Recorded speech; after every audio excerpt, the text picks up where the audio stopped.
I want to talk about one of the experiences I had in helping my brother who lives with schizophrenia, and also just how it was growing up and being there for him, being his brother, being a friend, and how a lot of people in my situation and his situation feel like when things get really out of hand.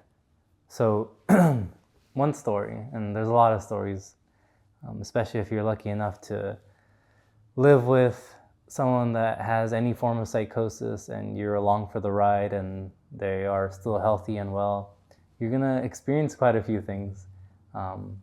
Sometimes you're gonna be in such darkness with them that you're gonna feel that kind of weight, that feeling like the world is possibly against you. And I'm not as skeptical or cynical, I should say, now, but it got to those points sometimes. But one story that I like to tell people, and just to lay the groundwork, my brother lives with schizophrenia, and he has lived with it for like about 20 years now, 19, 20 years. I was in high school when he was diagnosed. He waited a bit until he got professional help, which was detrimental, and that's because of the stigma around in our community and also just who he was. And by the time I really learned how to help, it was way down the line. In the beginning, we did everything wrong. But it wasn't until, I finally learned some things that I started really applying myself, trying to be a good friend, a good kind of person that he can talk to and confide in, and we could challenge delusions together. But his first delusions were that there was this force of light that was out to kill us because we were in a force of darkness. And that was kind of the ultimate goal of the universe, right? For light to exterminate darkness. Now, light could possess different people and we're out to kill them. And if you see my previous video, we did things to kind of break this delusion. And we did at times successfully, and other times it was, stressors in life, depression, things would get to him that would make him feel that these delusions were real again, even after all the hard work and reality testing we've been through. So I remember after we kind of broke down some delusions that, hey, some of his relatives were out to get him, some people were out to poison him at restaurants we went to. There were some days where it's like, oh wow, things are great. There's not a lot of stress coming his way. There's not a lot of symptoms that are bothering him as much.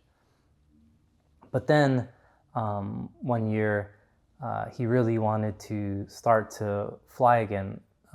He had stopped for about 8-9 years at that point because one of his fears, and it's part of his delusions at the time, was that, well, since light couldn't get to him through people, he was gonna die through an accidental means, like a plane crash, or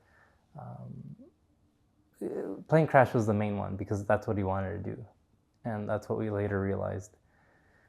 So he wanted to solve this, and when he tried on his own to do it, he failed many times, and he just couldn't get himself to get on the plane.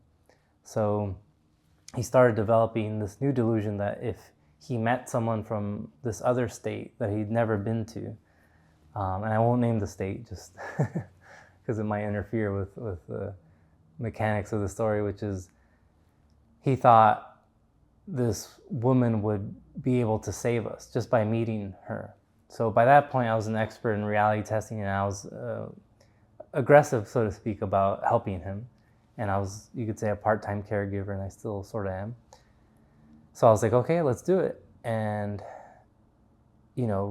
before we could really plan it, he took off. He ran away from home. And I had a decision to make. I was like, okay, back to this again, and those Wild West days. So I had a decision to make, and I said, fuck it, I'm going. I'm gonna test this out with him so that, not that he was a danger to anybody, but just so that he doesn't develop false thinking in the little micro and medium, major size decisions he was making. So I followed him, and we had to travel by bus and by rented car, And the first thing was I had to catch up to him. So I traveled hundreds of miles to catch up to him. I convinced him to wait out in one small town, and he did. And then later on, I realized he had gotten in a car crash, and it actually wasn't even his fault.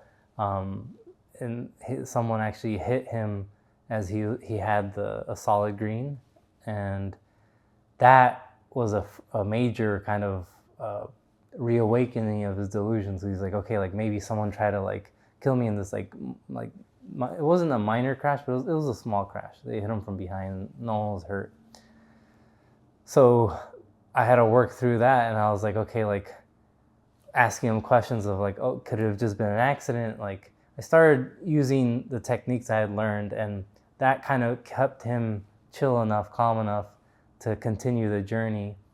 And so we went to this other state, and the city he thought he was supposed to meet this person in, and we sought them out, and we went to different places, different restaurants. And as we were doing this, minute by minute, he started, in essence, seeing the cracks in this delusion again. And this was powerful because he realized that, you know, like he can go this far, and then he can rely on these questions that I had been able to ask him, and he'd been able to ask himself, and he could take action by, you know, reality testing himself and with me. And he also just was embarrassed and saw that, man, we wasted a lot of time in doing this, and I can't believe I fell into this. And something great happened there, where that kind of that buffer time, or that, I shouldn't say buffer time, but that time that it takes from the questioning to him seeing the world differently and reality testing to him stopping those beliefs of his delusions, it was so much faster then and there. And I think it was because of all that work we put into like empathize and ask the right questions and reality test in a healthy way that doesn't put anyone in danger or compromise him in any way, that we, you know, we're succeeding then. So the final test, we're like, you know, now we're here, like, why would we waste all this time driving back when we can get on a plane, which was that big delusion he had. So we went to the airport, and we managed to book a flight, and he was starting to panic. So one of the easy techniques I used was to get a lot of ice from a coffee shop, just fill a cup with ice, and he would hold the cold cup, and that sensation would snap him out of his anxiety. And sometimes he'd rub ice behind his neck, and that would be like a good refocusing. So we managed to get on the flight, but right when we're about to take off, I guess the pilot, there was some issue with like the pilot or the track, and we had to deboard. And then those delusions were challenged again, and it was like the middle of the night, and it was super like a super hard kind of setback, because it felt like everything we had done up until that point led to this, like, why would this random flight be deboarding? But the good thing is we'd built a lot then. So we're like, oh wait, well, what's tomorrow? It's a holiday. Okay, so if we look around, there's actually a couple of other flights being canceled, and there's deboardings happening. So what does that mean?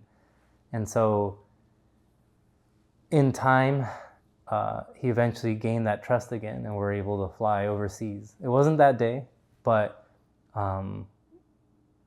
using the same techniques of those healthy challenges, those reality tests, he was able to get on a plane pretty shortly, and eventually he was able to fly on his own, live on his own, go to places he's always wanted to go on his own. And for those watching out there, my brother lives with anosognosia. That's a form of schizophrenia and psychosis where you don't believe that you're sick. And so for him to get to this point is a miracle. Now, is he perfect? Is he like quote unquote normal? Is he not? Does he not have schizophrenia? No, there is no cure. So know that I'm not one of these woo-woo people that's saying BS. Like my brother still struggles. Sometimes it's still every day. Like he's always having a challenge. He's having to stick to a routine, or else he can fall back. But slowly by slowly, he's living life and shaping his own world, and that's what we want him to build a world, and that's what I want everyone to build, a world that they want to live in.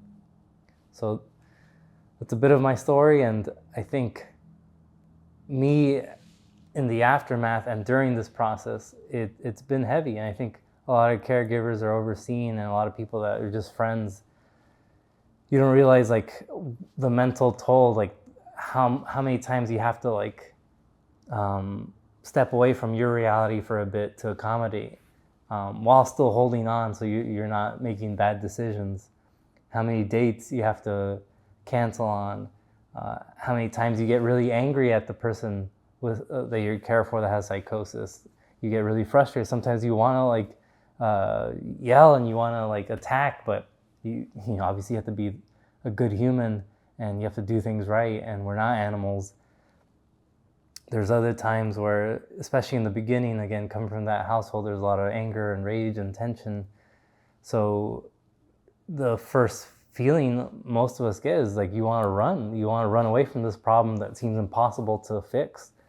And if you choose to stay, you just feel like you have to forgo opportunities every day. You always feel like there's this kind of weight of this person you're taking care of, and you sometimes see people doing really well and like they're posting and they have the same diagnoses, and how come they're doing well? But you have to realize this is all a spectrum. Everyone lives in their own world.